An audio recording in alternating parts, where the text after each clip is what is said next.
لا الہ الا اللہ لا الہ الا اللہ توحید-sunnat.com الا اللہ لا الہ الا اس ویب سائٹ پر ملاحظہ فرمائیے ممتاز علماء کرام کی تقاریر، درس قرآن و حدیث، اسلامی کتب کا وسیع ذخیرہ، فرقہ باطلہ سے مناظرے اور بہت کچھ۔ الا اللہ لا الہ الا اللہ۔ الحمد لله نحمده ونستعينه ونستغفره ونؤمن به ونتوكل عليه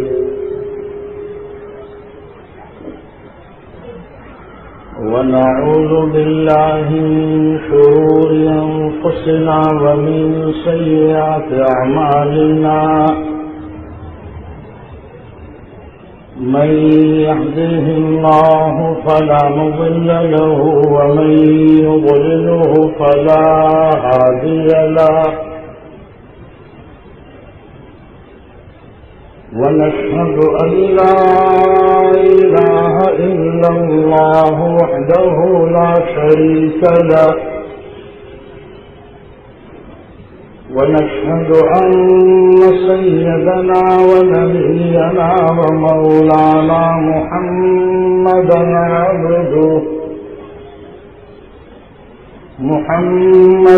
عبده ورسوله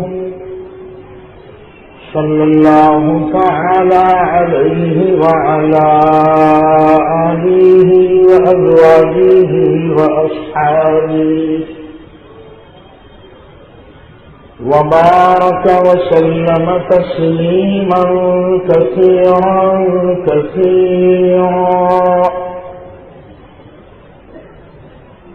أعوذ بالله من الشيطان الرجيم بسم الله الرحمن الرحيم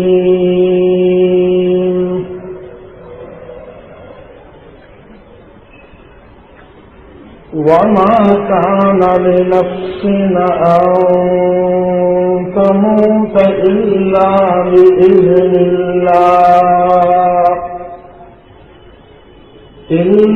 بإذن الله كتابا مؤجلا ومن يرد ثواب الدنيا نؤته منها ومن يرد ثواب الآخرة نؤته منها وسنجزي الشاكرين. وقال الله تبارك وتعالى ولا تقولوا لمن يقتل في سبيل الله أموات بل أحياء ولكن لا تشعرون.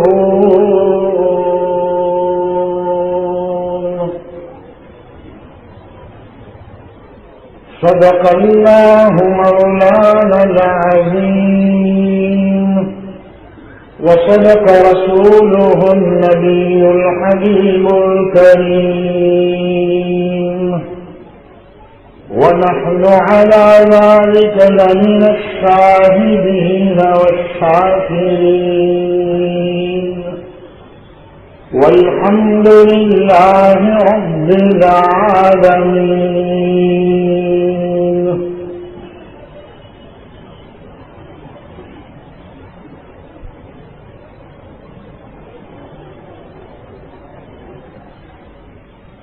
سر دے دیا مگر نہ دیا ظلم کو خراج، سر دے دیا مگر نہ دیا ظلم کو خراج، جس کے لہو نے رکھ لی تمام امتوں کی لاج.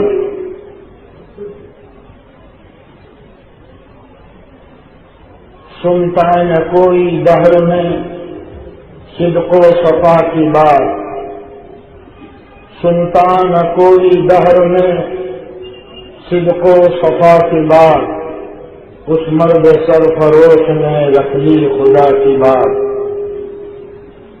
بزرگان محترم، گزشتہ کل بخاری شریف کی یہ حدیث چل رہی تھی۔ حضرت سعید بن مسیب رضی اللہ تعالیٰ عنہ ارشاد فرماتے ہیں کہ جب پہلا فتنہ واقع ہوا، یعنی حضرت عثمان بن عفان رضی اللہ تعالیٰ عنہ کی شہادت کا، تو اس فتنے نے اصحاب بدریین میں سے کسی کو باقی نہیں رکھا۔ گویا وہ صحابہ جو بدر میں شامل تھے، وہ 313 صحابہ کہ جس کو جناب محمد رسول اللہ صلی اللہ علیہ وسلم نے اپنی کمائی بتایا تھا اللہ کے سامنے کہ اے اللہ، یہ 313 محمد کی کمائی ہے، اور اس کمائی کو لے کر میں تیرے راستے میں نکلا ہوں۔ اور حدیث میں آتا ہے اللہم ان تہلک هذه العصابہ لم تعبد علی الارض قط، اے اللہ، اگر یہ چھوٹی جماعت ہلاک کر دی گئی جس کو لے کر میں بدر میں نکلا ہوں، تو پھر روئے زمین پر تیری عبادت کبھی بھی نہیں کی جائے گی۔ اے اللہ، تیرا نام لینے والا کوئی باقی نہیں رہے گا۔ یہ جملہ ہر ایک کی زبان پر صحیح نہیں لگتا، یہ جملہ اللہ کا لاڈلا نبی کہہ سکتا ہے، آپ کے علاوہ اور کوئی یہ جملہ نہیں کہہ سکتا، ورنہ فوراً جواب آئے گا اللہ کی طرف سے کہ میری عبادت تو یا یہ جماعت تھوڑی کر رہی ہے۔ اگر تم اور یہ جماعت ہلاک کر دے جائے تو میری عبادت کرنے والی اور کئی ہزار مخلوق روئے زمین پر موجود ہے، مگر میرے آقا کی زبان مبارک سے یہ جملہ نکلا جو اللہ کی بارگاہ میں قبول ہو گیا۔ اس سے ایک بات یہ بھی سمجھ میں آئی کہ مسلمان کا وجود روئے زمین پر اللہ کی عبادت کرنے کے لیے، یہ حدیث سے سمجھ میں آیا کہ مسلمان اس دنیا میں رہے گا، کیوں؟ صرف کمانے کے لیے نہیں، پوری دنیا کما رہی ہے۔ مسلمان کا وجود زمین پر صرف اس لیے نہیں ہے بلکہ اللہ کی عبادت کرنے کے لیے، اللہ کا ذکر کرنے کے لیے، اس لیے کہ میرے آقا کی زبان سے یہ لفظ نکلا ان تہلک هذه العصابہ لم تعبد قط، اے اللہ، اگر یہ چھوٹی جماعت ہلاک کر دی گئی تو پھر روئے زمین پر تیری عبادت نہیں کی جائے گی۔ اس چھوٹی جماعت کی تو مدد فرما تاکہ تیری عبادت چلتی رہے روئے زمین پر، تیرا نام لیا جاتا رہے اور تیری تعریف اور حمد و ثنا ہمیشہ جاری رہے۔ اے اللہ، تو اس لیے اس جماعت کی مدد فرما۔ وہ عریش جو ایک ٹیکرے کے اوپر چھپر صحابہ نے میرے آقا کے آرام کے لیے بنایا تھا کہ جہاں بیٹھ کر میرے آقا پورے بدر کا منظر دیکھ سکیں۔ حضرت ابوبکر صدیق رضی اللہ تعالیٰ عنہ اور حضرت سعد بن معاذ رضی اللہ تعالیٰ عنہ جس عریش کے باہر نگرانی کے لیے کھڑے رہتے تھے، اور یہ رائے حضرت سعد بن معاذ نے دی تھی، یا رسول اللہ صلی اللہ علیہ وسلم، یہ چھپر ہم آپ کے آرام کے لیے بنا دیتے ہیں. یہاں آپ بیٹھ کر بدر کا پورا منظر دیکھ سکتے ہیں اور ہمارے لیے دعا کر سکتے ہیں. اور یہ تیز رفتار اونٹنیاں میں تیار رکھتا ہوں. یا رسول اللہ صلی اللہ علیہ وسلم، ہماری امید اور تمنا تو یہ ہے کہ اللہ تعالیٰ آپ کو ہم سے وہ کامیابی بتائے کہ جس کامیابی کو دیکھ کر آپ کی آنکھیں ٹھنڈی ہو جائیں. ہم چاہتے تو یہ ہیں، لیکن یا رسول اللہ صلی اللہ علیہ وسلم، اگر ہماری مدد نہ ہو بدر میں، کوئی دوسری صورت ہوئی، اللہ تو کسی کا پابند نہیں ہے پیارے کہ وہ ہمیشہ مدد کرے کسی کی. وہ تو وہ چاہے تو مدد کرے، نہ چاہے تو کچھ بھی نہیں ہو. چاہے 1000 کلمہ آپ پڑھیں گے اور ہزاروں اللہ اکبر کی آپ آوازیں بلند کریں گے، اگر نہ چاہے تو اس پر کوئی چیز لازم نہیں ہے. مثال دے رہا ہوں، ڈرنا مت، ایسا نہیں ہوگا انشاءاللہ. ایک مجمع وہ ہے جو 9 سے 12 میں بیٹھا ہے ابھی، ہے نا وہ، اور دوسرا مجمع یہ ہے 10:30 سے 11:45 والا. ہمارا ٹائم یہ ہے، ان کا ٹائم 9 سے 12 اور ہمارا ٹائم 10:30 سے 11:45، 12:30 11:45 احتیاطاً میں بول رہا ہوں، شاید کوئی مجھے 12:30 بجے بند نہ کرنے دے. وہ تو سلامت رہے، کوئی آنچ نہ آئے. اور یہ بھاگا تلاؤ میں جو مجمع ہے، جو دین کی باتیں سن رہا ہے، نیک کام کر رہا ہے، ابھی زمین پھٹے اور سب کو اللہ تعالی ہڑپ کر دے. کچھ نہیں کر سکتے، اس پر کوئی چیز لازم نہیں ہے، یاد رکھنا. پھر بھی ہمیں کلمہ پڑھنا پڑے گا، رونا پڑے گا. میں نے کہا نا گھبرانا مت، اللہ ایسا کریں گے نہیں، کیونکہ بڑے غیرت مند ہیں، غیور بادشاہ ہیں، غیرت مند ہیں. آخر اللہ کو معلوم ہے میرے کمزور بندے ہیں، جیسے ہی صحیح میرے محبوب کی امت میں ہیں، گندے ہی صحیح، سیاکار ہی صحیح، میرا ذکر تو کر رہے ہیں، مجھے یاد تو کر رہے ہیں، گندے ہی صحیح. میرے بھائیوں، اللہ کے اوپر کوئی چیز لازم نہیں ہے، اسی لیے وہ مسئلہ ہے. معتزلہ ایک گمراہ فرقہ ہے، اس کے عجیب عجیب عقائد ہیں، ہم مدرسوں میں کہتے ہیں. اس کا ایک عقیدہ یہ بھی ہے کہ اللہ کے اوپر انصاف کرنا لازم ہے. لوگ کہ جو صوفی صاحب ہو اس کو جنت میں بھیجنا لازم ہے، اور جو گنہگار ہے، منافق ہے، اس کا نافرمان ہے، کفر و شرک میں مبتلا ہے، اس کو جہنم میں بھیجنا لازم ہے. وہ معتزلہ، ان کا یہ عقیدہ ہے. لیکن اہل سنت والجماعت علماء کا عقیدہ یہ ہے کہ نہیں، اللہ کے اوپر کوئی چیز واجب نہیں ہے. دیکھا،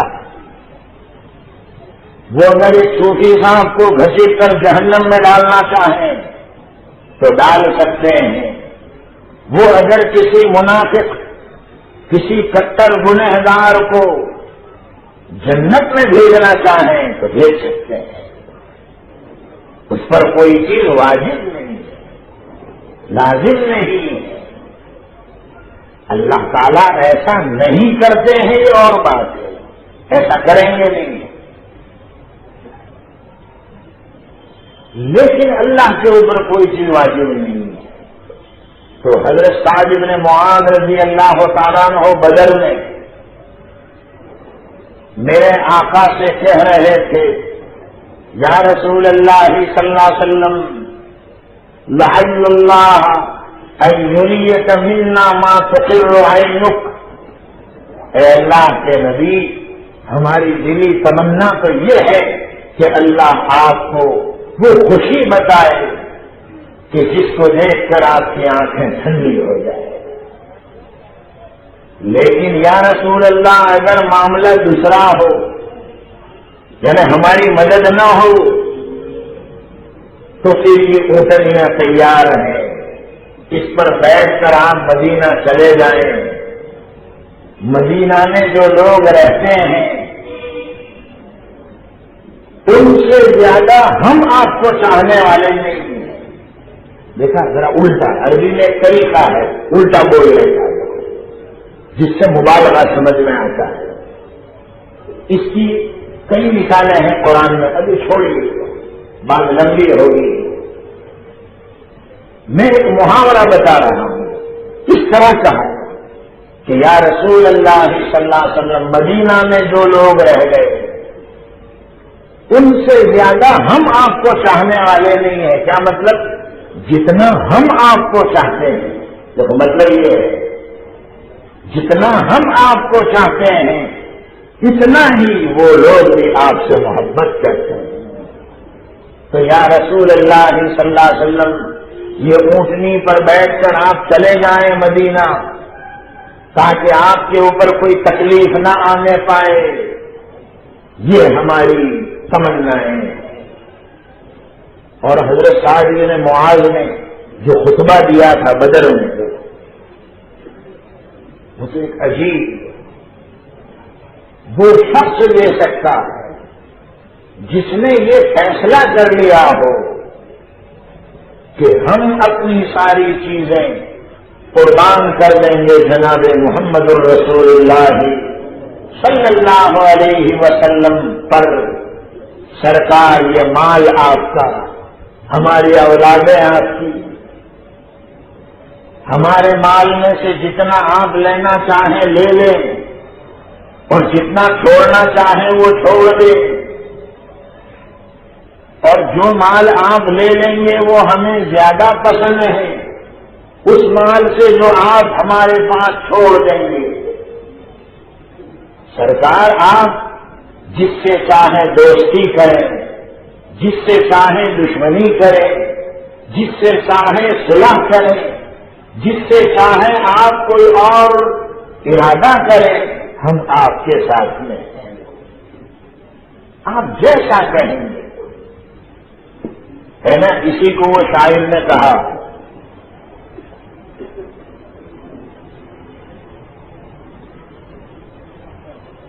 زندگی وقف ہے وہ تمہارے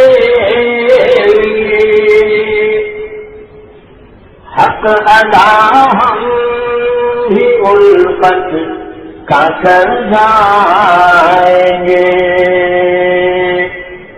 حق ادا ہم بھی الفت کا کر جائیں گے. تم بگاڑو گے ہم کو بگڑ جائیں گے. تم سنوارو گے ہم کو سنور جائیں گے. تم سنوارو گے ہم کو سنور جائیں گے. ہمارا بھی ابھی فیصلہ یہی ہے. یہ جتنا مجمع مجھے دکھ رہا ہے، حتیٰ کہ جو ماں بہنیں بیٹھی ہیں ان کا فیصلہ بھی نہیں ہے کہ ہاں مولانا ٹھیک ہے، ہم رحمت عالم صلی اللہ علیہ وسلم سے وفاداری کریں گے، ہم آپ کے دین سے وفاداری کریں گے.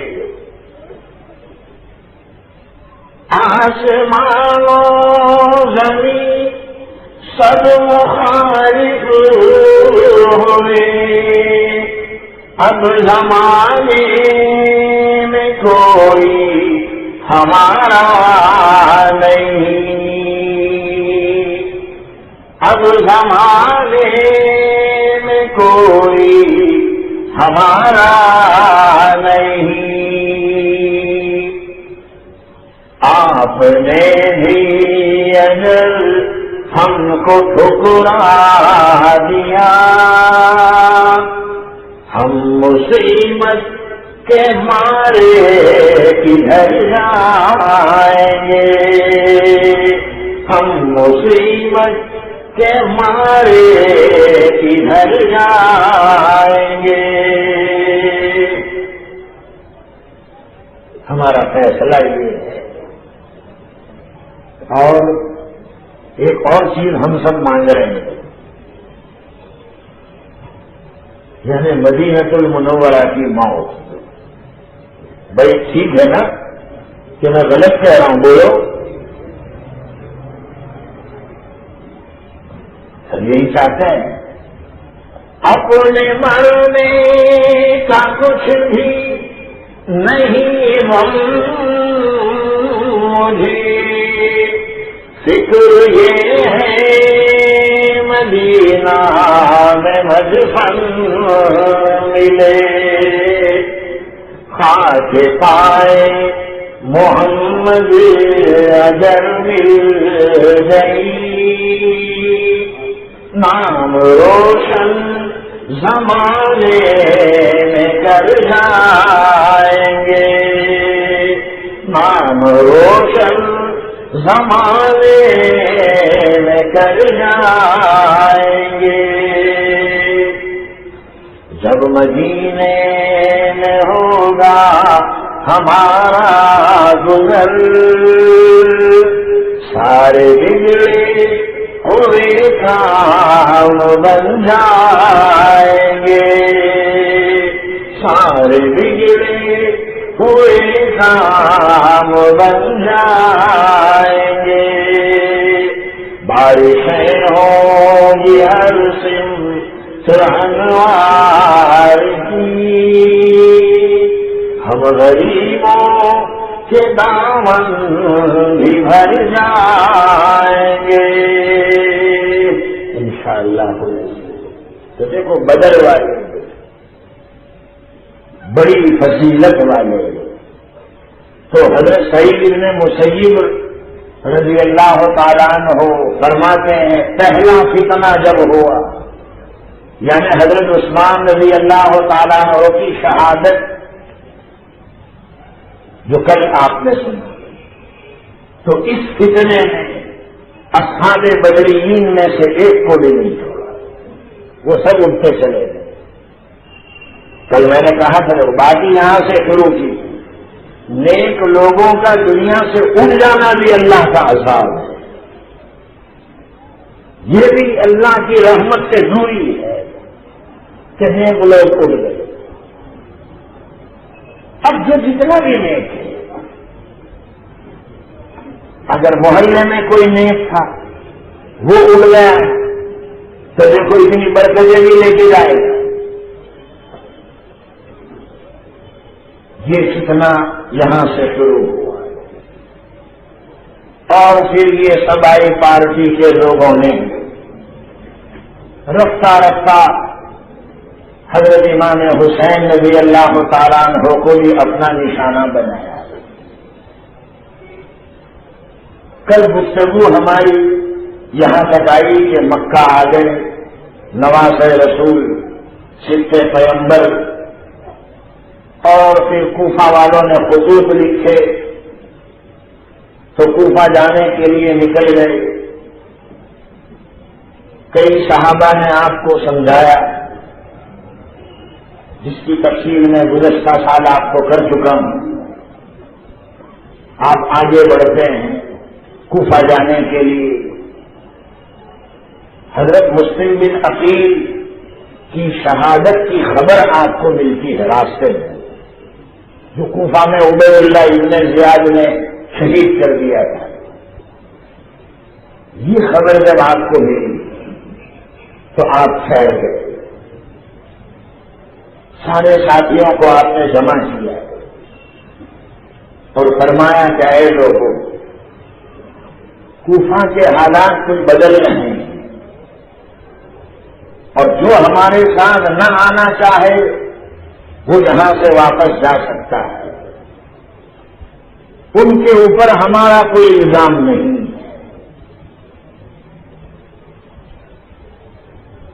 تو دائیں بائیں سے بھیڑ لوگوں کہ خطرہ ہے وہاں، آگے بڑھے، فرزدق شاعر سے ملاقات ہوئی، یہ اہل بیت کو چاہنے والا تھا، اور اسی نے حضرت زین العابدین رضی اللہ تعالیٰ عنہ کے فضائل میں وہ عربی اشعار بھی لکھے۔ ھذا الذی تعرف البطحاء وطأته البيت يعرفه والهل والحرم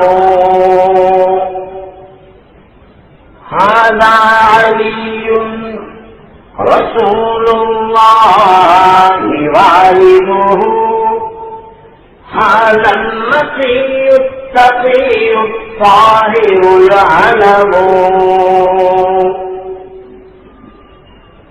إذا رأته قريش قال قائلها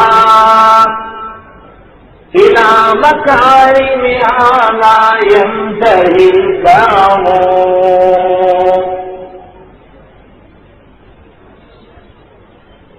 يكاد يمسكه عرفان راحته رکن الحفیم اذا ما جاء یستلم۔ حضرت مولانا محمد عمر صاحب پالنپوری رحمت اللہ علیہ پڑھے اس نشاط کے انداز میں یہ اشعار پڑھا کرتے تھے۔ میں نے دلی مرکز میں بھی حضرت کو یہ اشعار پڑھتے ہوئے سنا ایک بیان میں، اور حضرت کے پڑھنے کا انداز بھی ایسا ہی۔ بہرحال جب یہ فرزدق شاعر اشعار سے بہت لمبے ہیں، یہ اہل بیت کا عاشق تھا، چاہنے والا۔ حضرت زین العابدین کی شان میں اس نے اشعار لکھے، ہشام ابن عبد الملک کے سامنے۔ ہشام یہ شہزادہ تھا، عبد الملک کا لڑکا۔ یہ جب حجر اسود کو بوسہ دینے کے لیے گیا تو کوئی نے بھی جگہ نہیں دی، اور جب حضرت زین العابدین آ گئے تو لوگ ہٹ گئے اور جگہ دے دی۔ حضور کے نواسے تھے، حضرت امام حسین کے صاحبزادے تھے، لوگوں نے جگہ دے دی تو وہ ہشام سے دیکھا نہیں گیا، اس کے بدن میں آگ دوڑ گئی کہ میں شہزادہ، میں بادشاہ کا لڑکا، میں راج محل میں رہنے والا، مجھے جگہ نہ دی گئی، اور ایک جھونپڑے میں رہنے والا، چٹنی روٹی کھانے والا حسین کا لڑکا، محمد عربی کا نواسا، اور لوگ اتنا احترام کرتے، عزت کرتے، وہ ہشام جل گیا، وہ منظر دیکھ نہیں سکا۔ تو کئی لوگوں نے پوچھا ہشام کو کہ بھئی یہ کون ہے، یہ بزرگ جو آئے، یہ نورانی چہرے والے، اور لوگ کھڑے ہو گئے اور جگہ لے لی، یہ کون ہے؟ تو ہشام جانتا تھا، پھر بھی اس نے لا علمی ظاہر کی کہ کون ہے، میں نہیں جانتا۔ ارے ایسے تو کتنے ہوں گے روئے زمین کو، اس کا کیا تذکر ہے؟ جو جانتا تھا پھر بھی اس نے لا علمی ظاہر کی۔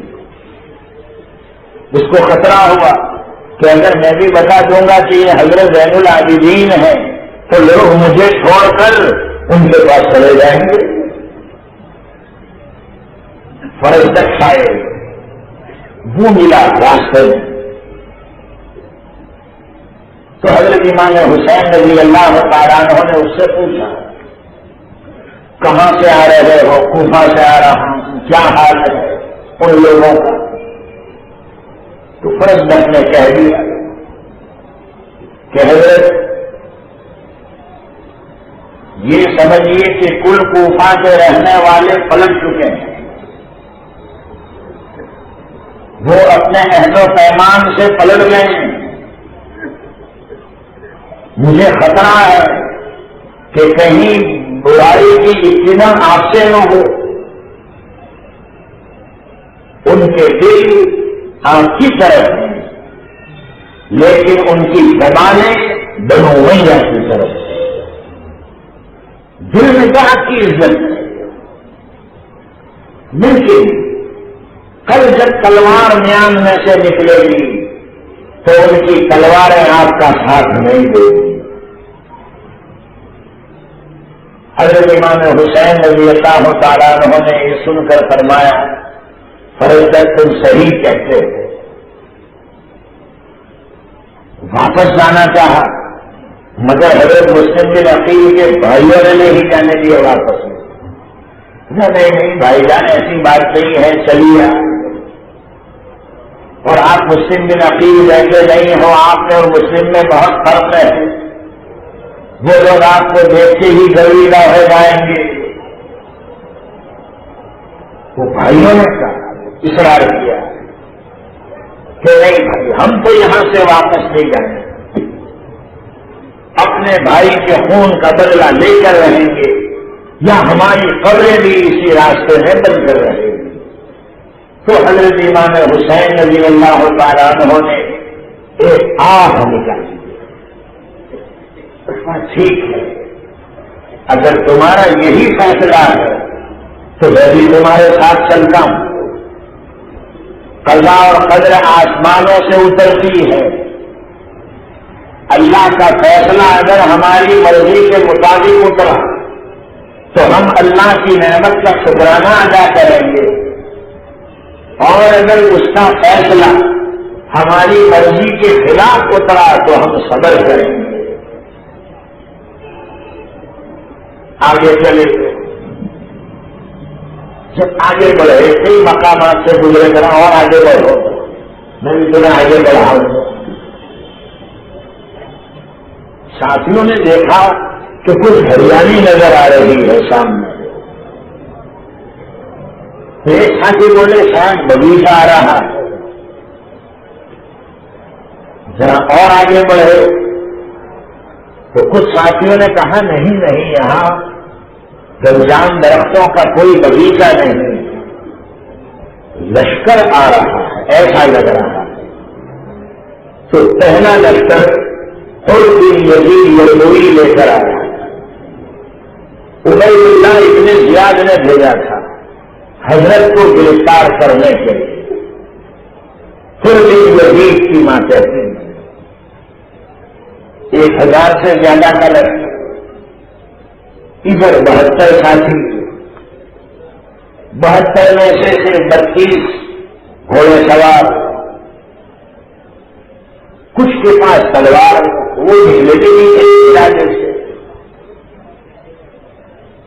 وہ لشکر قریب آ گیا اور امام علی مقام کو چاروں طرف سے گھیر دیا.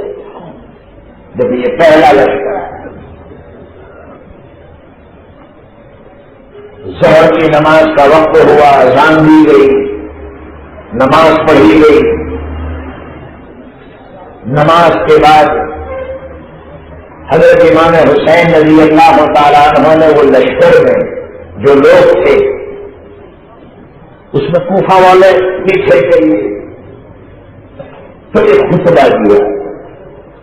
فرمایا اے لوگوں، رسول اللہ صلی اللہ علیہ وسلم نے فرمایا جو شخص کسی ظالم بادشاہ کو دیکھے کہ وہ پوری زمین پر ظلم کر رہا ہے، اللہ کے بندوں کو ستا رہا ہے، شریعت کی حدود سے باہر جا رہا ہے، احکام شریعت سے کھیل رہا ہے،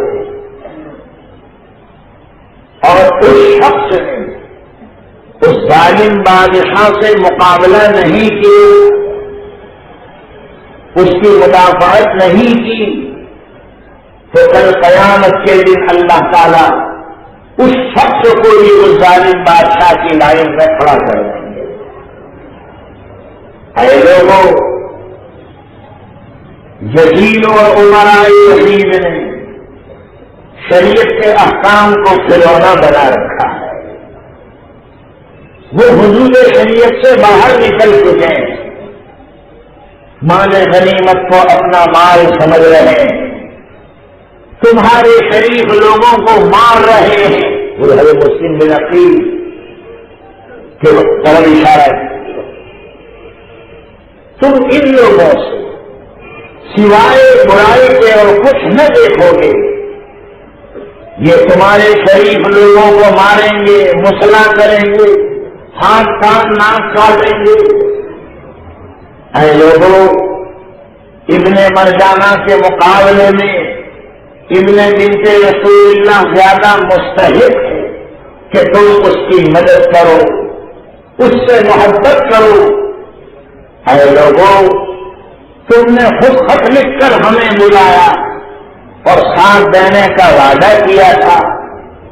اگر نماز رسول کا ساتھ لوگے تو کامیابی تک پہنچ جاؤ گے. تمہارے لیے دنیا اور آخرت میں سعادت مندی رہے گی. اور اگر تم نے غداری کی، بدعہدی کی، تو اس کی بھی تم سے امید رکھی جا سکتی ہے. اس لیے کہ تم نے میرے والد حضرت علی کو دھوکہ دیا. تم نے میرے بڑے بھائی حسن کو زہر دے کر مارا ہے. تم نے میرے چچالار بھائی مسلم بن عقیل کو شہید کیا ہے. اے لوگوں، میری جان تمہاری جان کے حوالے، میرا مال تمہارے مال کے حوالے، میری اولاد تمہاری اولاد کے حوالے. تم نے اگر میرے ساتھ برائی کی تو میری سرپرستی کرنے والا اللہ ہے اور وہی نیک لوگوں کا سرپرست ہے. بس یہ خطبہ دیا. اور دن یزید یروی آگے بڑھا. اس نے کہا، اے امام حسین، جن خطوط کا تم تذکرہ بار بار کر رہے ہو ان خطوط کے لکھنے والے ہم نہیں ہیں اور نہ ہم ان کو جانتے ہیں. ہمیں تو ہمارے امیر عبید اللہ ابن زیاد نے یہ حکم دے کر بھیجا ہے کہ یا تو آپ یزید کی خلافت پر بیعت کر لو اور یا پھر اپنے آپ کو ہمارے حوالے کر دو. اور اے حسین، اگر تم نے یہ بات نہیں مانی تو مار دیے جاؤ گے. حضرت نے جب دھمکی سنی تو آگے بڑھے اور عربی میں اشعار کہے. سأمضي وما بالموت عار على الفتى إذا ما نوى خيرا وجعل مسلما وواسى رجالا صالحين بنفسه وفارق مجرما وخالف مجرما فإن عشت لم أندم وإن مت فلم أدم كفى بك ذلا أن تعيش كالرما. ترجمہ یہ ہے حضرت نے جو اشعار پڑھے، میں تو وہ کر کے رہوں گا جس کا میں نے ارادہ کیا اور میں موت سے گھبراتا نہیں ہوں. مسلمان نوجوان کے لیے اللہ کی راہ میں مر جانا کوئی ناکامیابی نہیں ہے، جبکہ اس نے نیک لوگوں سے محبت کی ہو اور گنہگاروں سے نفرت کی ہو. وفارق مجرما وخالف مسبورا، جس نے مجرموں سے نفرت کی ہو اور جو اللہ کے گنہگار بندے ہیں ان سے وہ جدا رہا۔ اگر میں زندہ رہا تو میرے لیے شرمندگی نہیں، اور اگر میں مار دیا گیا تو میرے لیے ناکامیابی نہیں، لیکن اے حر، تیرے لیے اتنی بات کافی ہے کہ تو اللہ کی زمین پر اللہ کا نافرمان ہو کر زندگی گزارے گا۔ خیر، حضرت امام حسین نے اتنا کہا اور پھر مکہ کی طرف پلٹنے لگے۔ حر نے پھر روکا۔ حر نے کہا ایک ہی بات ہے حسین، یا تو یزید کی خلافت کو مان لو یا پھر کوفہ کی طرف چلو، مکہ نہیں جانے دیں گے، آگے بڑھو۔ آگے سامنے سے 4 سوار آتے ہوئے نظر آئے، نافع ابن ہلال جوہری، ان کے ساتھ ان کا رہبر ترماح ابن عدی، یہ بھی تھا۔ جب وہ 4 آئے تو امام حسین آگے بڑھے ملنے کے لیے، تو حر نے پھر روکا، حسین خبردار جو آگے بڑھے، تم ان سے مل نہیں سکتے ہو۔ حضرت نے فوراً جواب دیا کہ اے حر، یہ میرے ساتھی ہیں اور میرے آوان اور مددگار ہیں، تو نے اگر ان کو میرے پاس آنے سے روکا تو یاد رکھنا تیرے اور میرے بیچ میں کوئی دقیقہ باقی نہیں رہے گا۔ اگر جواب دیا تو حر ذرا پیچھے ہٹ گیا، وہی لشکر کا چیف کمانڈر پیچھے ہٹا۔ حضرت وہ 4 سے ملے تو پوچھا کہ تم کوفہ سے آ رہے ہو، ان کا کیا حال ہے؟ تو مجمع ابن عبداللہ العائزی یہ آگے بڑھے اور انہوں نے کہا کہ حضرت اللہ آپ کی مدد فرمائے، آپ نے صحیح واقف کار آدمیوں سے پوچھا، ہم ابھی کوفہ سے آ رہے ہیں، شرفائے کوفہ کی رشوت خواری بڑھ گئی ہے، ذرا لالچو ہو گئے ہیں، لالچو نقد رحمت اللہ علیہ، وہ سب آپ سے پلٹ چکے ہیں، یوں سمجھیے کہ سب ایک زبان ہو رہے ہیں۔ حضرت ہمیں ڈر ہے کہ ان کے دل تو آپ کے ساتھ ہے مگر ان کی تلواریں آپ کا ساتھ نہیں دے سکتی۔ حضرت آپ کے ساتھ بہت معمولی ساتھی ہیں اور وہ ٹٹی دل کی طرح سے لشکر ہے، مقابلہ نہیں ہو سکے گا۔ ہماری رائے یہ ہے کہ آپ ہمارے ساتھ ہمارے علاقے میں چلیے، کوہ آجا اور کوہ سلما جگہ کے نام ہے، وہاں چلیے، حفاظت کی گھاٹیاں ہیں، ہم آپ کو وہاں حفاظت سے رکھیں گے اور آپ وہاں رہ کر چاروں طرف اپنے دعات اور ایلچیوں کو بھیجیں۔ قسم خدا کی 10 دن بھی نہیں گزریں گے کہ ہزاروں آدمی آپ کے ساتھ جمع ہو جائیں۔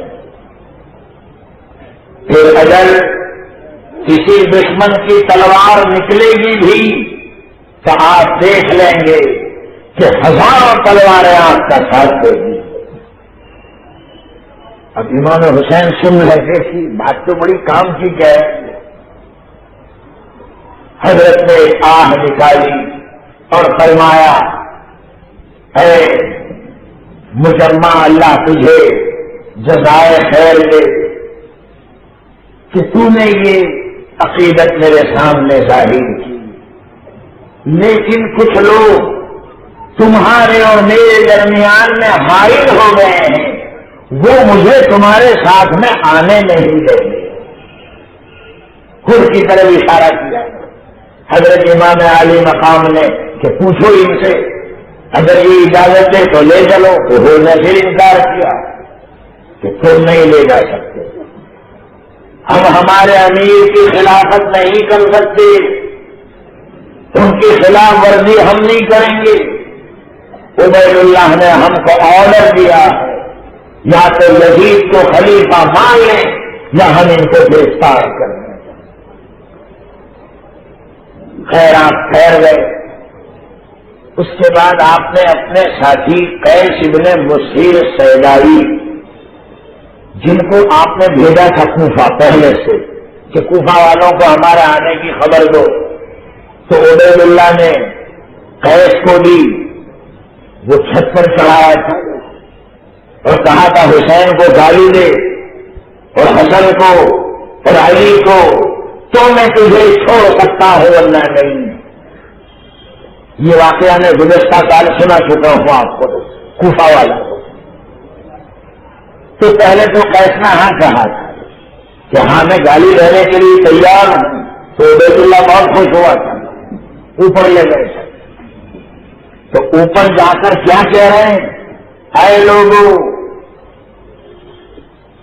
میں صادق ابن صادق حسین ابن علی رضی اللہ تعالیٰ عنہ کا قاصد ہوں، وہ تمہاری طرف آنے کی تیاری میں ہے، اور میں کہتا ہوں، عبید اللہ کی طرف اشارہ کیا کہ کذاب ابن کذاب، ملعون ابن ملعون، یہ عبید اللہ مجھ سے کہتا ہے کہ میں ہمارے امام کو گالی دوں، تو تم گواہ ہے نا قیامت کے دن کہ میں نے گالی نہیں دی ہے، میں نے حضرت کو اپنا امام مانا۔ تو اس کے بدن میں بجلی کون گئی؟ عبید اللہ سے، اور اس نے فوراً آرڈر دیا کہ اس کی گردن اتار دو، اس کا سر قلم کر کے نیچے پھینکو، اور پھر بدن کو بھی نیچے گرایا، گھوڑوں کو دوڑایا اور گھوڑوں کے سموں سے قیس کے بدن کی بے حرمتی کی۔ یہ وہ واقعہ۔ تو ہم امام حسین نے پوچھا کہ وہ قیس کا کیا ہو؟ وہ پوچھا تو مجمع ابن عبداللہ نے کہا کہ وہ تو حضرت مار دیے گئے، تو حضرت رو پڑے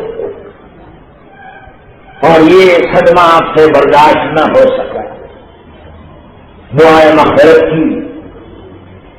خیر نافع ابن ہلال جمری اور دوسرے دو ساتھی تو آپ کے ساتھ ہو گئے وہیں سے، یہ ساتھ میں جائیں گے امام۔ اسی میں حضرت زہیر بن القین بھی تھے، وہی چار آنے والوں نے۔ تو حضرت زہیر بن القین کے ساتھ ان کی بیوی تھی، تو حضرت زہیر نے کہا کہ میں تو امام حسین کے ساتھ میں جاؤں گا۔ بیوی سے کہا تو تیار ہے، تجھے آنا ہے؟ تو اس نے کہا نہیں مجھے نہیں آنا، میں امام حسین کا ساتھ نہیں لے سکتا۔ زہیر نے اسی وقت طلاق دی کہ تجھے طلاق، میں حضرت کا ساتھ دوں گا، تجھے نہیں آنا ہو تو۔ زہیر کو دیکھا سورت والوں، بات تو جب بنتی ہے، حق جب نکھرتا ہے، سچائی سب سامنے آتی ہے، اور اگر آدمی ڈرتا رہے، ہم خدا خواہیوں ہم دنیائے دو، ہم خدا خواہیوں ہم دنیائے دو،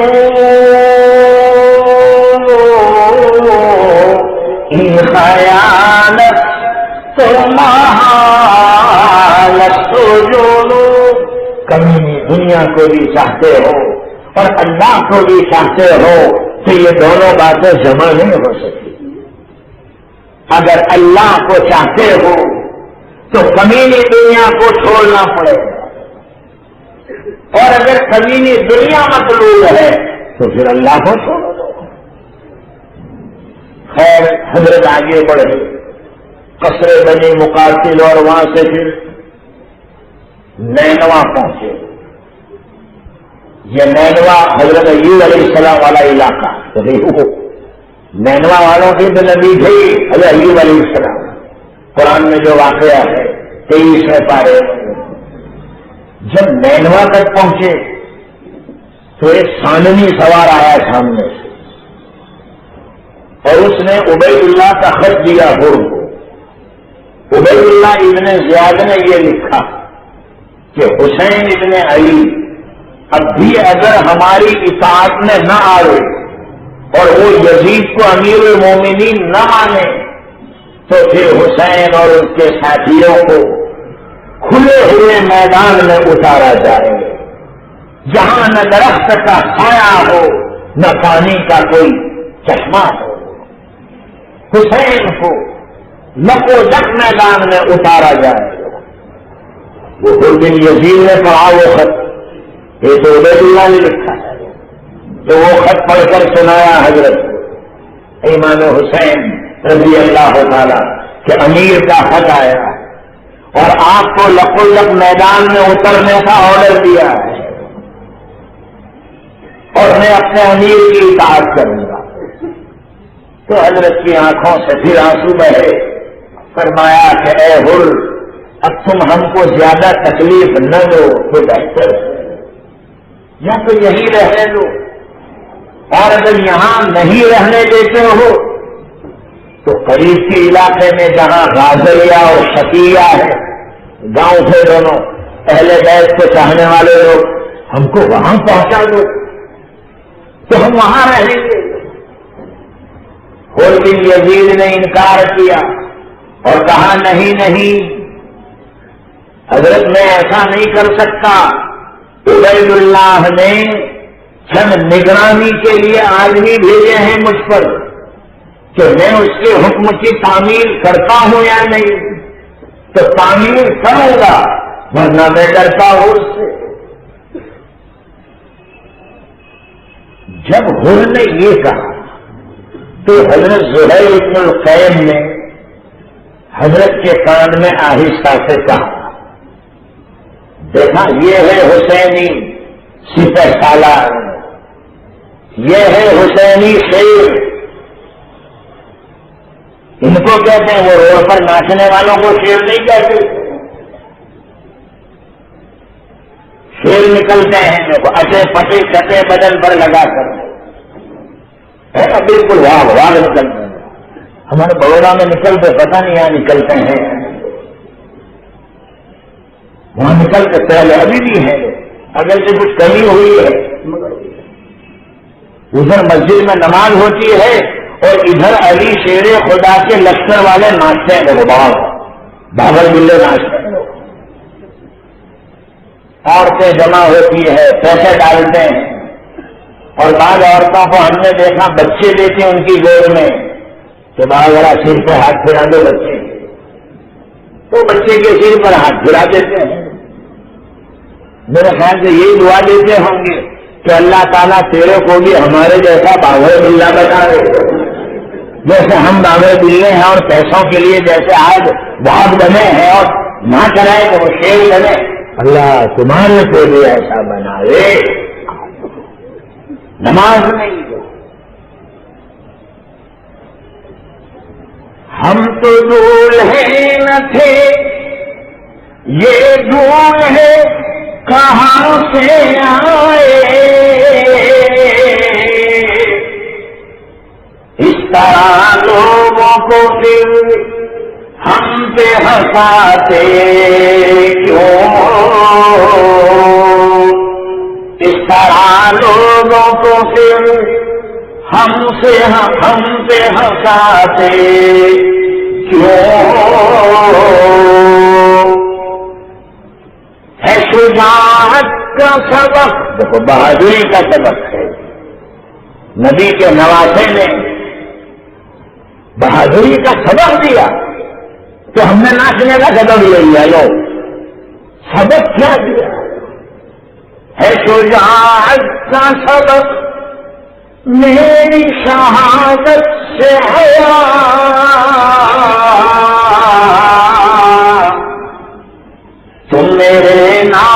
پہ لوگوں کو لاتے کیوں ہو؟ تازیاہوں کے علم جو بھی ہو،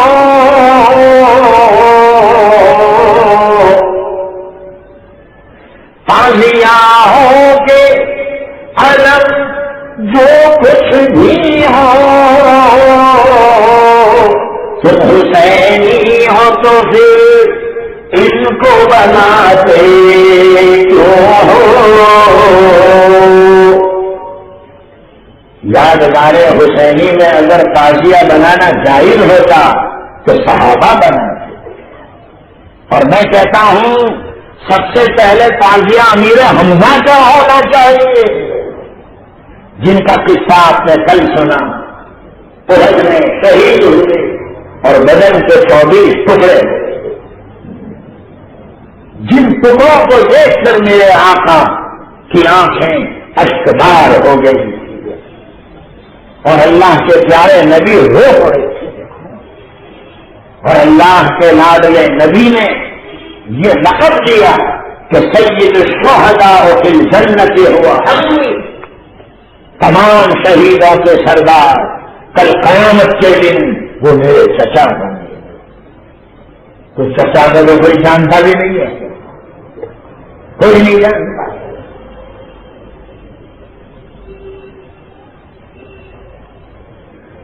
تم حسینی ہو تو پھر ان کو بناتے کیوں؟ ڈھول پاشوں کو مٹایا میرے نانا نے سنو، تم میرے نام پہ پاشوں کو بجاتے کیوں؟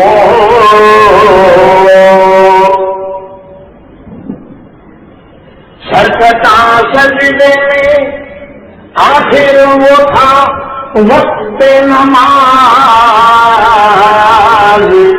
نبی کے نواسے نے کربلا کے میدان میں نماز نہیں چھوڑی، تلوار کی دھار کے نیچے نیزوں کی نوک کے سامنے پھٹے ہوئے سنگ ریزوں کے اوپر نماز نہیں چھوڑی، اور میرے آپ کے لال نے پنکھوں کے نیچے بھی نماز نہیں پڑھی، انہوں نے تلوار کی دھار کے نیچے نہیں چھوڑی۔ سرکتا سجدے میں آخر وہ تھا وقت نماز، تم بھلا جی کو نمازوں سے چھڑاتے کیوں؟ فاطمہ زینب کلثوم تو بڑی صابر تھی، تم گلی کوچوں میں پھر ان کو نچاتے کیوں؟ پھر گلی کوچوں میں پھر ان کو نچاتے کیوں؟ سب کہتا ہے حسین ابن علی تم سے سنو، تم بھی حق بات کہو، تم بھی حق بات کہو، حق کو چھپاتے کیوں؟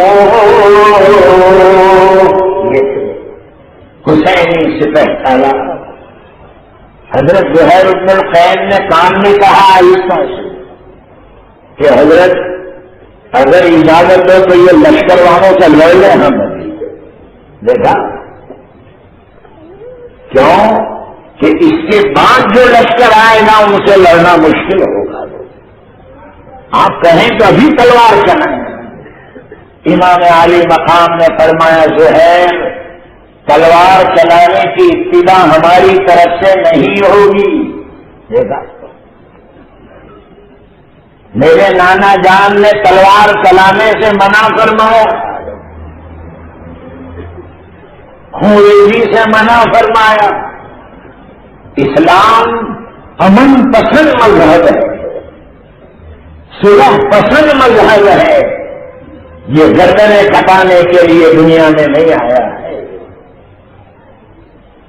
تو حضرت زہیر بن القیم نے کہا کہ حضرت اگر وہ تلوار چلائیں گے تو فرما اس وقت ہم دیکھ لیں گے، اس وقت ہم دیکھ لیں گے، مگر ابتدا ہماری طرف سے نہیں ہوگی۔ پھر تیسری بات کہی، حضرت چلو تلوار نہ چلائیں تو یہ سامنے غازریہ اور شفیہ جو گاؤں ہیں وہاں ہم آپ کو لے جائیں، آپ کو تو پہنچائیں وہاں۔ یہ لوگ اگر ہم سے لڑیں گے تو پھر ہم شروع کر دیں گے۔ تو امام علی مقام نے فرمایا زہیر یہ تو صحیح ہے مگر یہ لوگ ہمیں وہاں جانے نہیں دیں گے۔ اور بن یزید نے پھر کہا حسین کیا کرنا ہے، ہمارے امیر کی بات ماننی ہے یا جنگ شروع کرنی ہے؟ تو مان لی اور تھوڑا آگے لے گئے، چٹیل میدان، نہ گھاس نہ دانا نہ درخت نہ سایہ۔ حضرت نے پوچھا ساتھیوں سے کہ اس میدان کا کیا نام ہے، تو کہا اس کا نام کربلا ہے۔ حضرت یہ لفظ سنتے ہی چہرے کا رنگ بدل گیا، آنکھ سے کچھ قطرے بھی نکلے، کرب اور بلا یعنی بے چینی اور مصیبت، تو ترجمہ یہ ہے، کربلا کا ترجمہ یہ ہوتا ہے کرب اور بلا، بے چینی۔ پھر حضرت نے وہی کہا جو فرزدق کو کہا، قضا اور قدر آسمانوں سے اتارے جاتے ہیں، اللہ کا فیصلہ اگر ہماری مرضی کے مطابق اترا تو ہم شکر کریں گے اللہ کا، اور اگر ہماری چاہت کے خلاف آیا تو ہم صبر کر لیں گے اللہ کے لیے۔ کربلا کے میدان میں جب اس مختصر حسینی قافلے کو اتارا گیا، محرم کی 2 تاریخ، کربلا کے میدان، ادھر کوفہ میں کیا ہوا سنو۔ عمر ابن سعد 4000 کا لشکر لے کر آیا، عبید اللہ نے بھیجا تھا اہل بیلم کی طرف، بیلم والوں کی سرکوبی کے لیے لڑنے کے، وہاں سے آیا تھا عمر ابن سعد۔ عبید اللہ نے عمر کو بلایا تھا ادھر،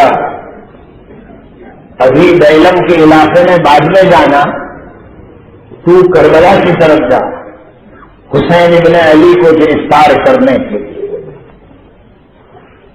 تو سنتے ہی عمر نے انکار کیا، حسین ابن علی کو میں گرفتار، میں تیار نہیں ہوں۔ وہ لوگ مانتے تھے حضرت کو کہ اس کام کے لیے میں نہیں جاؤں گا۔ تو عبید اللہ ابن زیاد نے دھمکی دی، کہا اے عمر اگر حسین ابن علی کے سامنے تو نہیں جائے گا تو ملک رئی کی جو میں نے گورنری کا پروانہ تجھے دیا ہے وہ واپس دے دو، چلو میں تجھے گورنر نہیں بناتا۔ تو عمر نے کہا کہ مجھے کچھ سوچنے کا موقع دو۔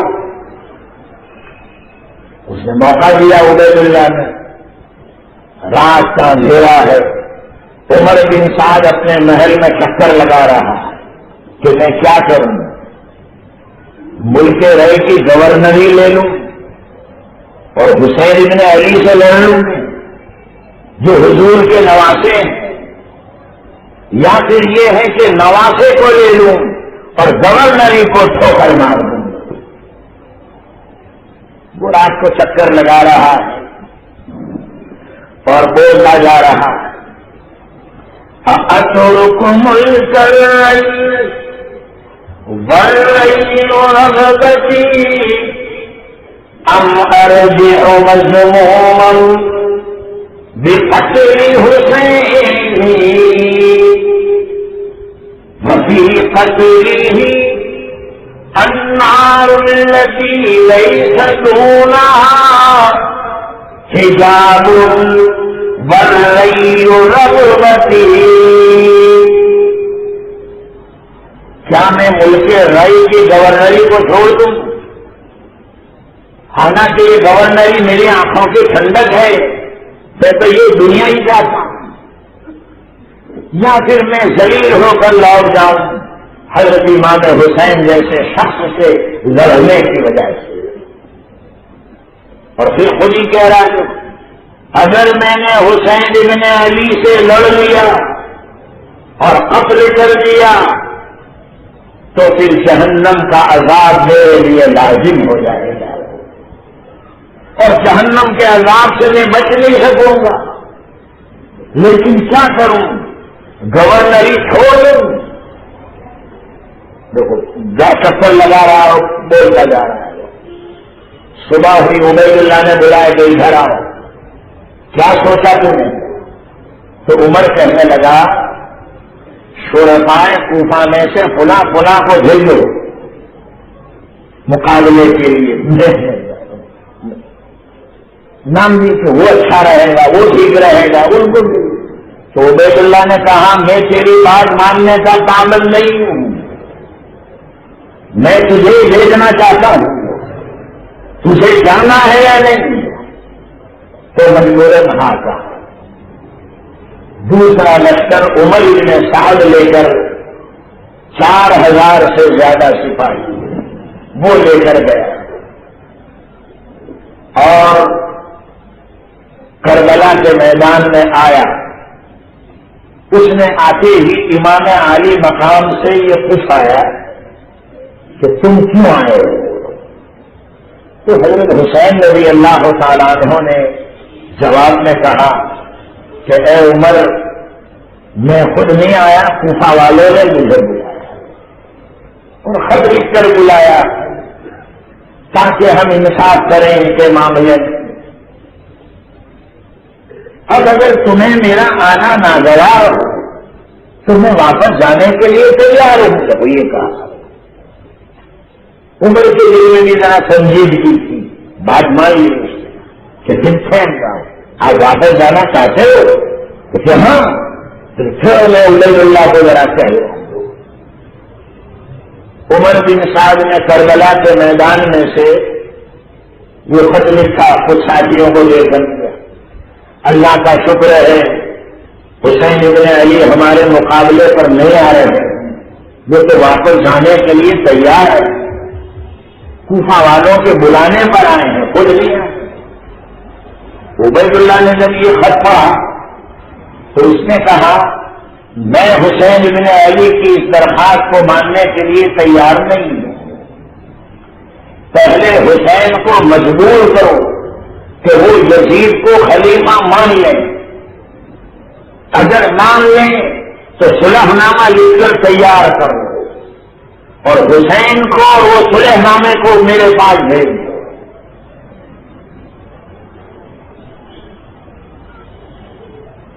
پھر وہ جواب آیا. عبید اللہ نے اب یہ دوسرا آرڈر، پہلے کربلا کے میدان میں اتارنے کا، اب دوسرا آرڈر آیا. حسین ابن علی اگر اب بھی نہ مانے یزید کو خلیفہ تو فرات سمندر کے پانی کو بند کر دیا جائے، حسین اور ان کے ساتھیوں پر سے ان کو پیاسا رکھا جائے. اب یہ آرڈر آیا کربلا کے میدان میں.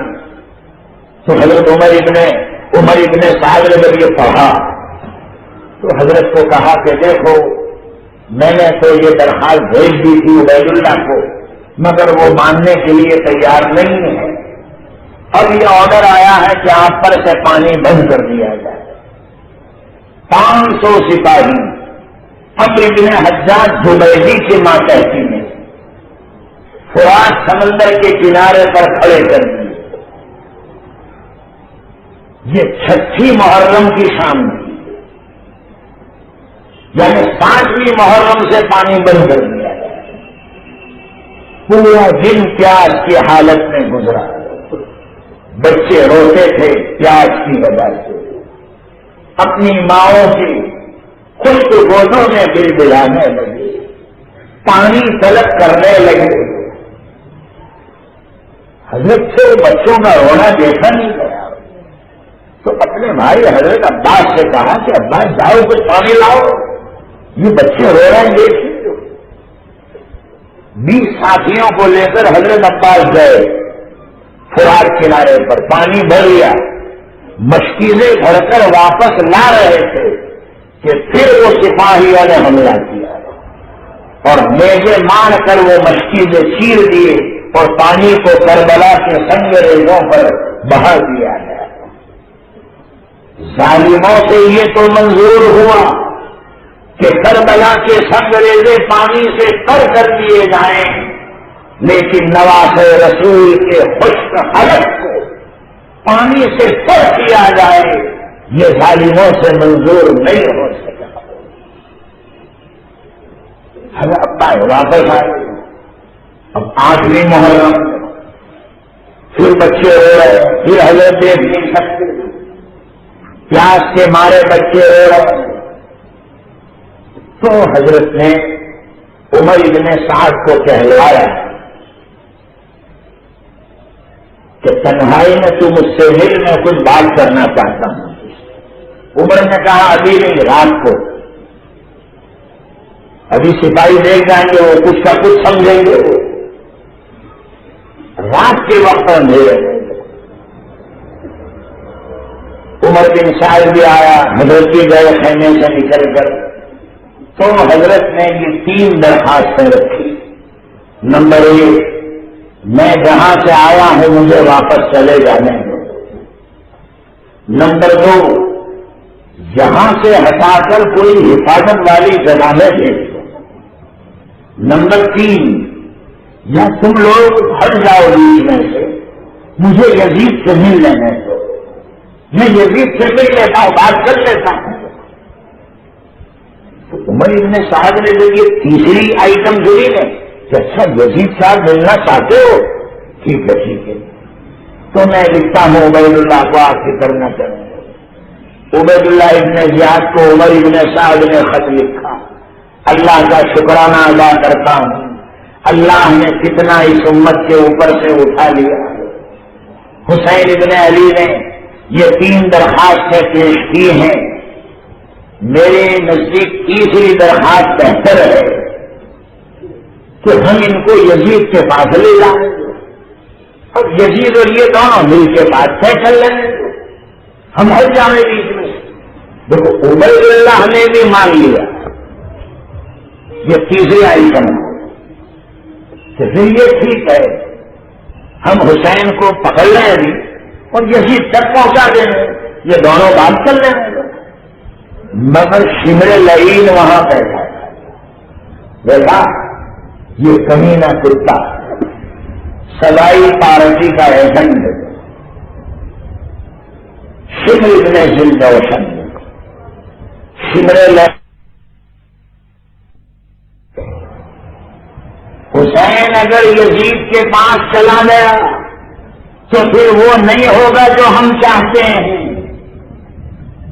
تو عبید اللہ نے پوچھا ہم کیا چاہتے ہیں؟ تو کمینے نے اشارہ کیا، اور کیا چاہتے ہیں بس یہ ہو جائے۔ عبید اللہ نے پوچھا اتنا بڑا کام کرے گا کون؟ نواز رسول کی گردن پر؟ تو اس کتے نے کہا یہ کام میں کروں گا،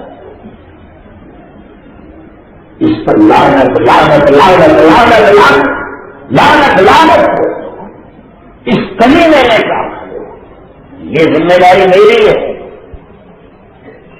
آپ ایک سختی کا خط لکھو عمر کو، جب وہ کمینہ لکھوا ہے کہ میں نے کربلا کے میدان میں تم کو حسین بن علی کو پکڑنے کے لیے بھیجا ہے، اس کی طرف سے درخواستیں پیش کرنے کے لیے نہیں بھیجا۔ مجھے پتا چلا ہے آدھی رات کو تم دونوں خفیہ میٹنگ کرتے ہو اور کوئی پلان بنا رہے ہو، دیکھو وہ چالی چلا رہا ہے، وہ شمر تم آدھی رات کو دونوں ملتے اور بات چیت کرتے ہو. حسین ابن علی اگر اب بھی نہ مانے تو اس سے جنگ کی جائے, اس کو مارا جائے, اس لیے کہ حسین ابن علی اس کا مستحق ہے, کیونکہ وہ باغی ہے, اپنے امیر کا مخالف ہے, متکبر ہے, اور متکبر کو اس کے جرم کی سزا ملنی ہی چاہیے. اگر تم نے ذرہ برابر درگزر کیا یہ الزام تم پر آئے گا.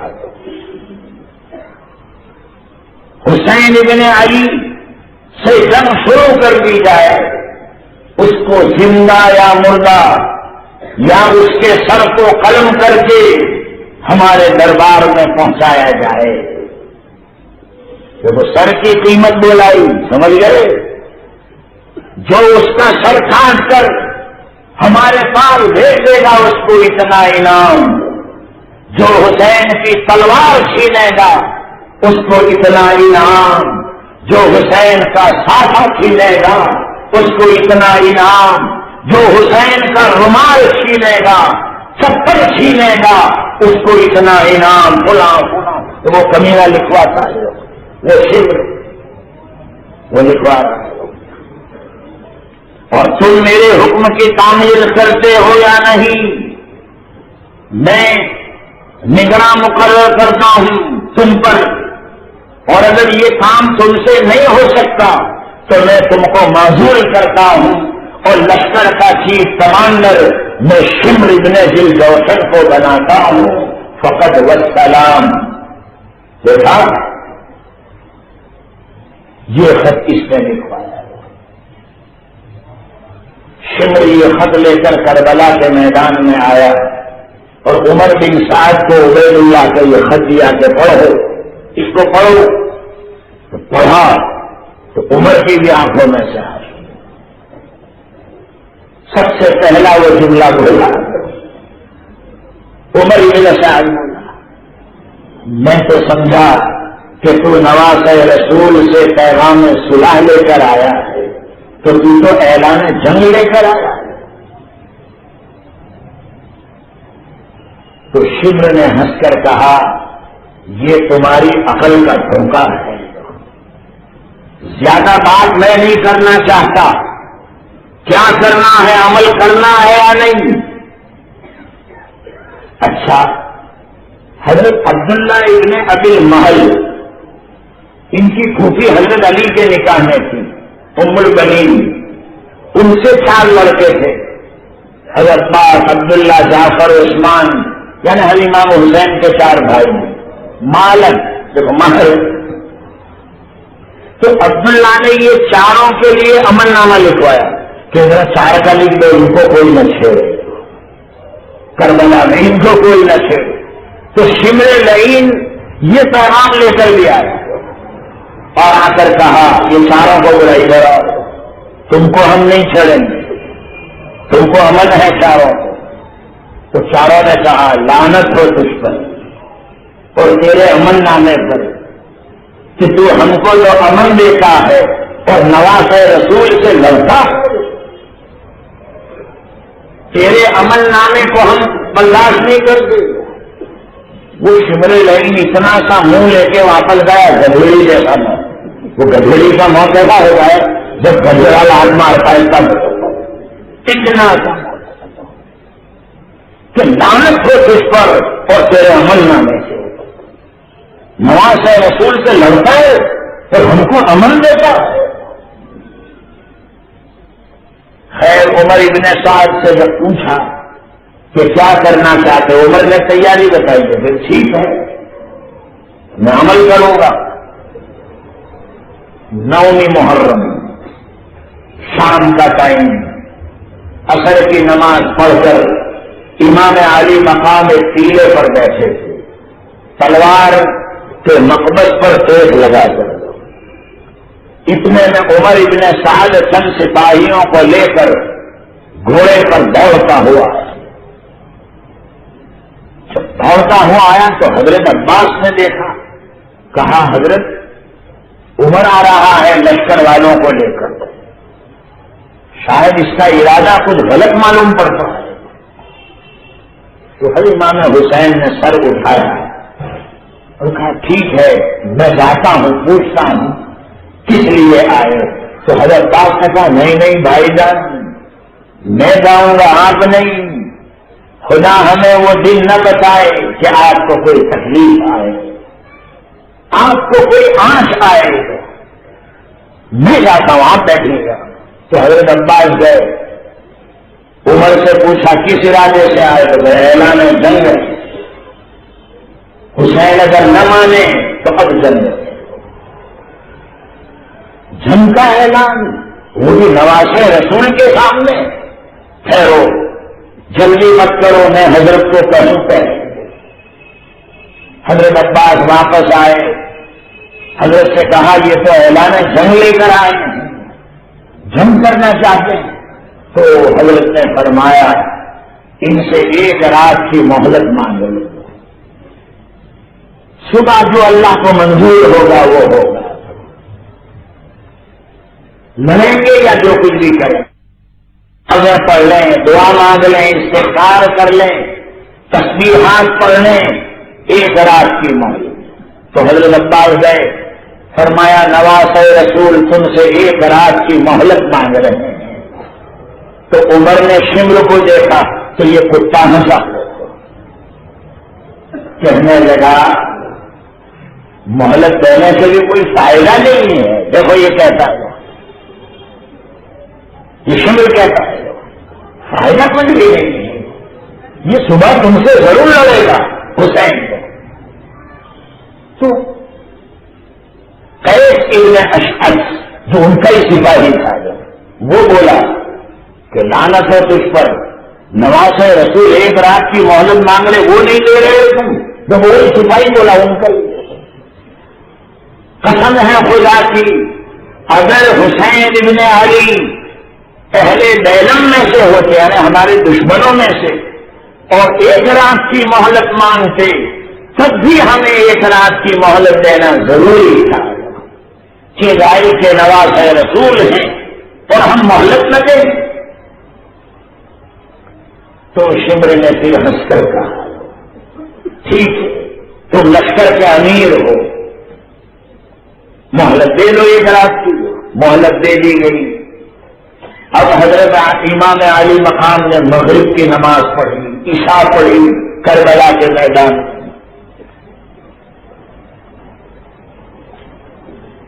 عشاء کے بعد خیمے میں گئے اور اپنے ساتھیوں کو جمع کیا اور ایک درد بھرا خطبہ ساتھیوں کے ساتھ۔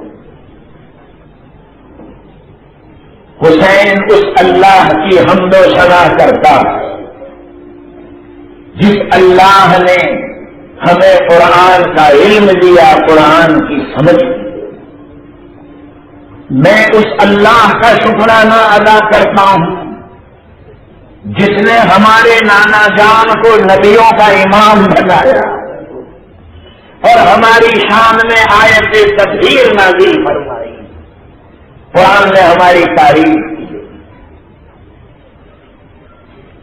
میں اس اللہ کی حمد و ثنا کرتا ہوں جس نے ہمیں دل و دماغ اور کان عطا کی تاکہ ہم ایک بات سوچیں، اے لوگوں تم نے نواز رسول کے ساتھ وفاداری کا ثبوت پیش کیا کہ تم میرے ساتھ کربلا کے میدان میں آئے۔ اب میں تم سے کہتا ہوں تم سے زیادہ وفادار میں نے کوئی ساتھی روئے زمین پر نہیں دیکھا۔ اللہ تم سب کو جزائے خیر دے۔ یہ شامی لشکر میرے خون کے پیاسے ہیں، انہیں حسین ابن علی کے خون کی ضرورت ہے، انہیں تمہارے خون کی ضرورت نہیں ہے۔ انہیں نواز رسول کا سر چاہیے، انہیں تمہارے سروں کی ضرورت نہیں ہے۔ قسم خدا کی اگر یہ حسین ابن علی کا سر پا لیں گے تو پھر کسی کے سر کی جستجو میں نہیں ہے. ناحق اپنے آپ کو ہلاکت میں مت ڈالو. تم واپس چلے جاؤ اپنے ملک میں، میرا تم پر کوئی الزام نہیں ہے. لوگوں تم واپس جاؤ تو میرے اہل بیت کی عورتوں کو اور بچوں کو بھی ساتھ میں لے جاؤ تاکہ ان پر کوئی تکلیف نہ آنے پائے، اور اپنے علاقے والوں کو میرا سلام کہنا. جب حضرت نے یہ کہا تو مسلم بن عقیل کے بھائیوں نے اور آپ کے بھائیوں نے یکے بعد دیگر کھڑے ہو کر خراج عقیدت پیش کی. بھائیوں نے کہا حضرت ہم یہ نہیں جانتے ہیں کہ یہ دین کے دشمن کل ہمارے ساتھ کیا معاملہ کریں، ہمیں اس کی پرواہ نہیں ہے، ہمیں فکر آپ کی ہے. بھائی جان ہم اپنے ملک میں واپس کیسے جائیں جبکہ ہم نے آپ کا حق بھی ابھی ادا نہیں کیا ہے. جب تک تیز تلوار ہمارے قبضے میں ہیں اور نیزے ہمارے قبضے میں ہیں، اور ان تیز تلواروں کو ان شامی لشکر والوں کے سینے میں جب تک ہم نہ ڈال دیں آپ کا حق ہم سے ادا نہیں ہو سکتا ہے. بھائی جان آپ کو کربلا کے میدان میں تنے تنہا چھوڑ کر ہم اپنے علاقے میں جائیں. اگر ہمارے علاقے والے ہم سے پوچھے کہ اپنے روحانی پیشوا کو کہاں چھوڑا تو ہم کہیں تلواروں کے بیچ میں چھوڑا. کسی نے کہا اپنے علاقے والوں کو چھوڑو، کل قیامت کے میدان میں اگر نانا جان نے ہم سے پوچھ لیا کہ میرا حسین خون کے سمندر کے بیچ میں کھیل رہا تھا اور تم نے حسین کا ساتھ رکھ دیا تو ہم حضرت کو کیا جواب دیں گے؟ حضرت مسلم بن اوس نے عجیب کا کھڑے ہوئے اور کہا حضرت ہم آپ کو کربلا کے میدان میں بیدار و مددگار چھوڑ کر چلے جائیں اور آپ کہہ رہے ہیں آپ کا حق ادا ہو ہم سے. جب تک کہ تیز تلوار اور نیزے ہم ان کے جسم میں نہ ڈال دیں آپ کا حق کیسے ادا ہو سکتا ہے؟ اور قسم ہے خدا کی اگر ہمارے پاس اور کوئی اسلحہ نبی ہوتے صرف پتھر ہوتے میں ایک ایک پتھر اٹھا کر مارتا اور وہ لوگ وہ پتھر مجھے مارتے اور ہر پتھر پر مجھے زخم لگتا اور سارے پتھروں کو لگ لگ کر میں تڑپ کر جان دے دیتا آپ کے قدموں میں، تب بھی اس سے آپ کا حق ادا نہیں ہو سکتا ہے. بھائی جان ہم آپ کو اکیلے چھوڑ کر جانا نہیں چاہتے. بھائیوں کی یہ جذبات سن کر حضرت کا دل بھر رہا ہے اور آنکھوں سے آنسو بہے. تو پھر ٹھیک ہے، اگر تم نہیں جانا چاہتے ہو واپس تو رہو، اللہ کا ذکر کرو، تسبیح کرو. ساتھیوں کو نماز میں لگایا. آدھی رات کا وقت تھا، طبیعت بھری ہوئی تھی، کربلا کے میدان میں سناٹا تھا. حضرت چکر لگا رہے تھے، خیمے کے باہر نکل گئے اور بار بار یہ آیت پڑھتے تھے جو میں نے کل پڑھی. وَلَا يَحْسَبَنَّ الَّذِينَ كَفَرُوا أَنَّمَا نُمْلِي لَهُمْ خَيْرٌ لِأَنفُسِهِمْ إِنَّمَا نُمْلِي لَهُمْ لِيَزْدَادُوا إِثْمًا وَلَهُمْ عَذَابٌ مُهِينٌ.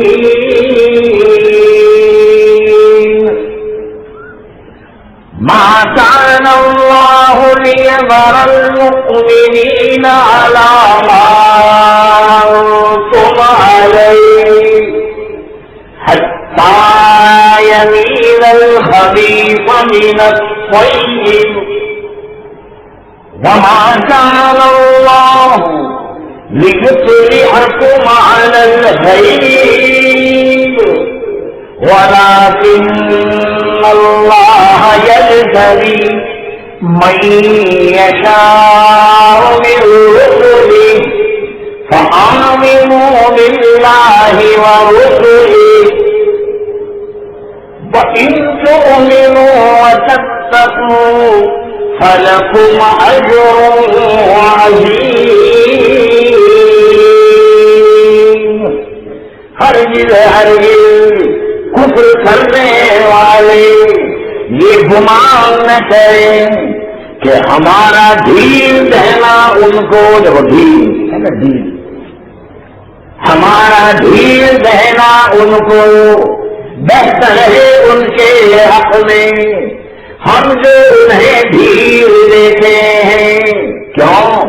تاکہ گناہوں میں اضافہ کریں، گناہوں میں آگے بڑھیں، اور پھر ہم اچانک پکڑ لیں ان کو. مطلب یہ ہے ہم ان کو اچانک پکڑ لیں اور ان کے لیے رسوا کرنے والا عذاب. اللہ ایسے تو نہیں کہ ایمان والوں کو موجودہ حالت پر چھوڑے رکھے حتیٰ کہ خبیث کو الگ کر دے طیب سے. اللہ خبیث کو پاک سے الگ کر دیں گے. اللہ حالات لائیں گے اور حالات لا کر آزمائیں گے کہ کون سچائی کا ساتھ دیتا ہے اور کون نہیں دیتا ہے. مطلب یہ تھا. اچھا یہ آیت کیوں پڑی؟ جو مومن کے قتل کو حلال سمجھتا ہے وہ کافر ہے.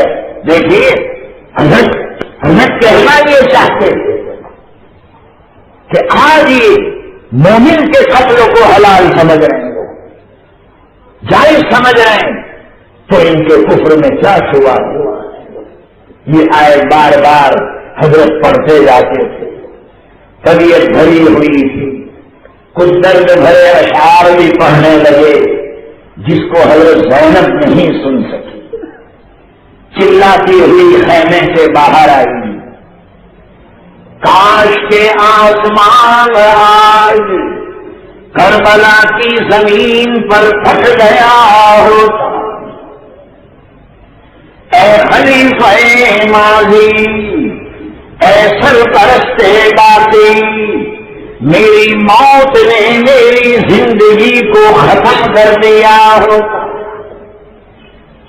میرے والد حضرت علی نہ رہے، بھائی حسن بھی نہ رہے، مسلم بن عقیل بھی نہ رہے، آگ رہ گئے.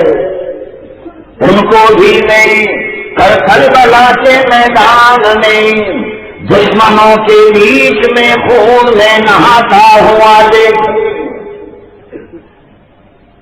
جب حضرت زینب نے یہ کہا تو حضرت امام عالی مقام نے بہن کے سر پر ہاتھ پھیرایا، سینے سے لگایا، فرمایا اے زینب تو بہت صبر کرنے والی اللہ کی بندی تھی، آج تیرے صبر کو کیا ہوا ہے؟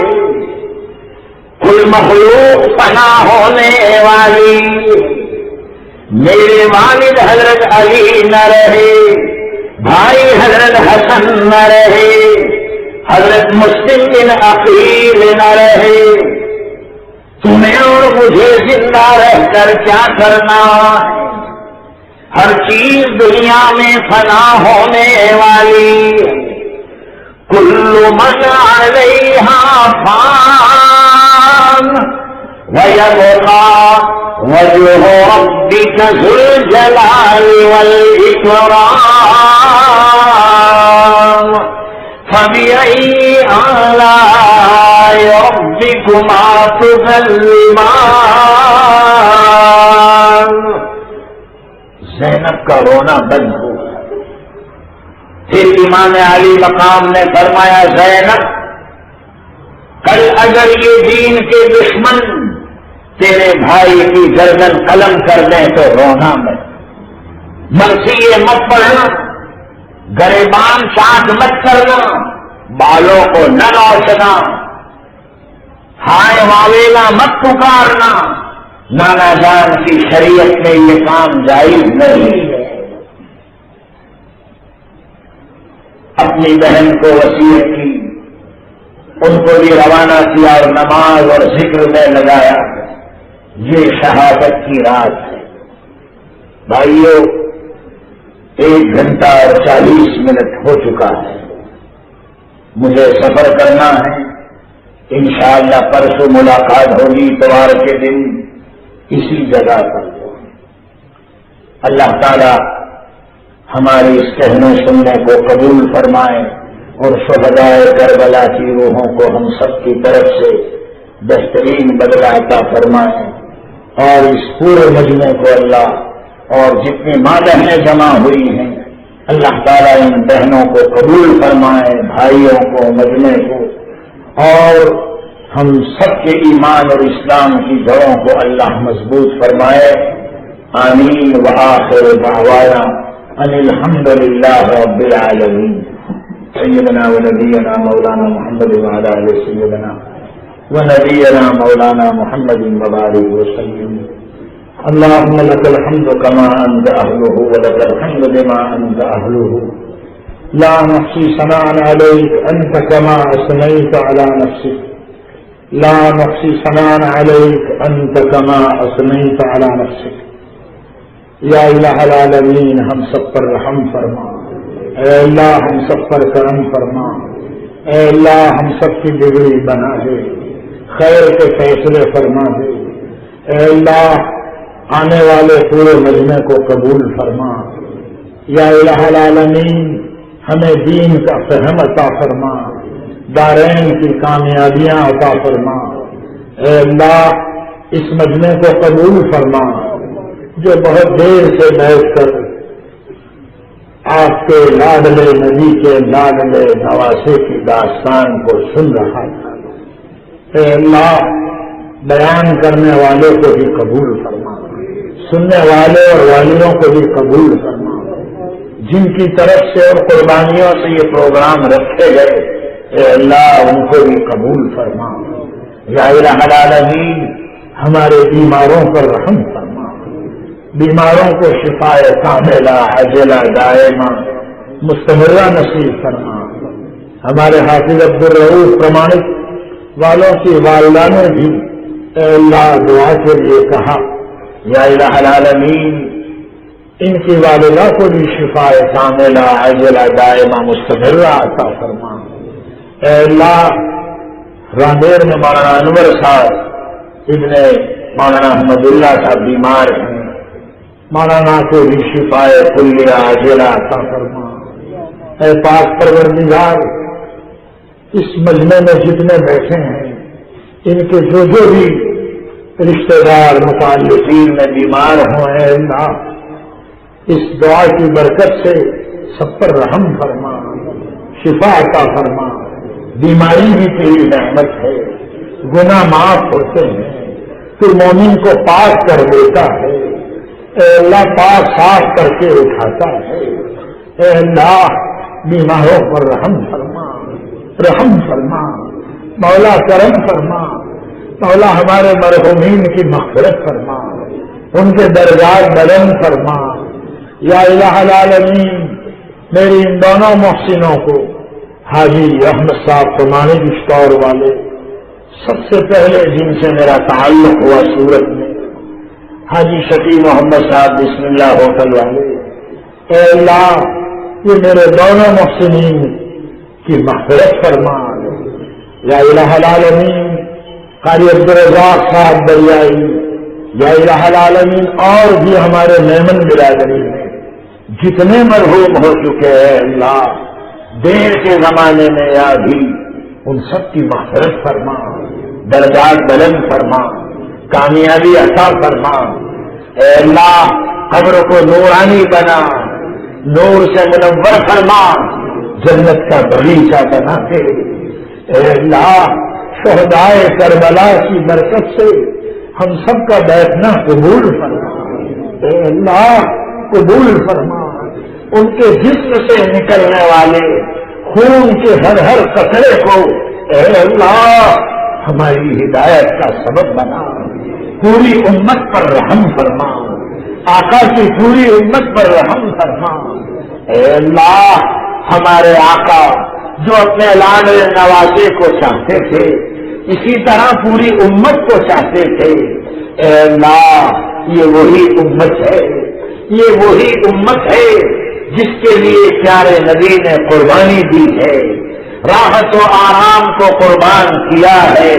اے اللہ پوری امت پر رحم فرما، امت پر کرم فرما، امت کی بگڑی بنا دے۔ اے اللہ ان ٹوپیوں کی لاز رکھ لے، اے اللہ یہ اللہ اکبر کی لاز رکھ لے۔ اے اللہ مسجد میں جانے والوں کا مجمع ہے، اے اللہ تجھے یاد کرنے والی تیری بندیوں کا مجمع ہے۔ یا الہ العالمین سب پر رحم فرما، سب پر کرم فرما، خیر کے فیصلے فرما، کامیابی عطا فرما۔ اے اللہ آج کے اس مجمع کی برکت سے میرے جتنے پروگرام باقی ہیں اے اللہ سب کو قبول فرما، دل و دماغ کی گرہوں کو کھول دے، کلمات حقہ زبان پر جاری فرما۔